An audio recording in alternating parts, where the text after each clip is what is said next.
Негизи бүгүн рас дары чөптөрдү карап атканда бул Минздравтан бир өкүлдөр келиш керек болчу да. Бул эми баягы дары да, дары чөп бул.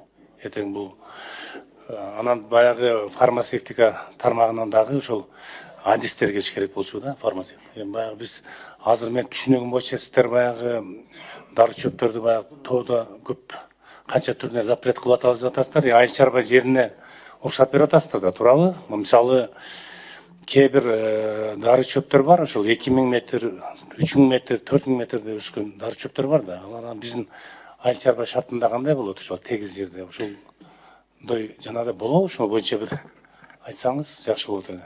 Кандай алып кетет?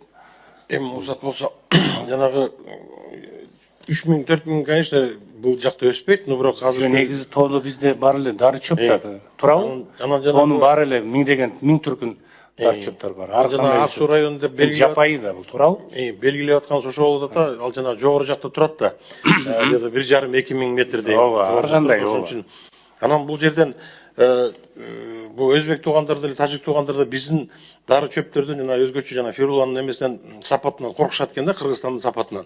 Вот ошон үчүн бир 3-4 жыл мурун бир диверсия кылып жүрүшкөн, ушу фирулан атайын жанагы камедин чогултуп туруп, Кыргызстандыкы деп туруп, акташ кошуп туруп Индияга жөнөтүп жиберип атпайбы. Анан ошондон кийин кичине биздин Кыргызстандын фируласынын авторитети түшүп кеткен да. Анан азыркы күндөрдө жана эмелерин анализдерин жөнөтүп азыр оңдоп атабыз кичине положениени. Но бирок жанагы баарын тең эле карап атабыз, бул эми кичине биздин дыйкандарга эле кичине жеңилдик болсун деп. Анан булардын баары эле жанагы жогорку маржиналдуу культураларга кирет да. Анан ошон үчүн ушуну өткөрүп койсок. Негизи аябай жакшы болчу.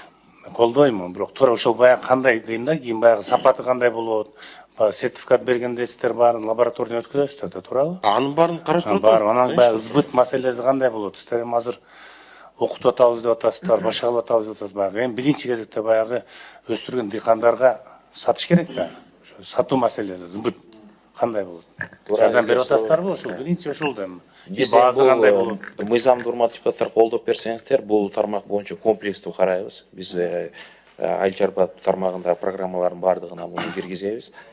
Кредиттик линия боюнча, экспорт боюнча, кайры иштетүү боюнча маселелердин баардыгын комплекстүү карайбыз. Эми негизи жакшы, бирок биз ушунча дары чөп бизде өскөндө байланыштуу баягы фарм заводдорунда салыш керек да. Фарм завод. Мисалы айтып атасыз, Өзбекстанда толтура фарм заводдор. Алып кетет деп атпайсызбы?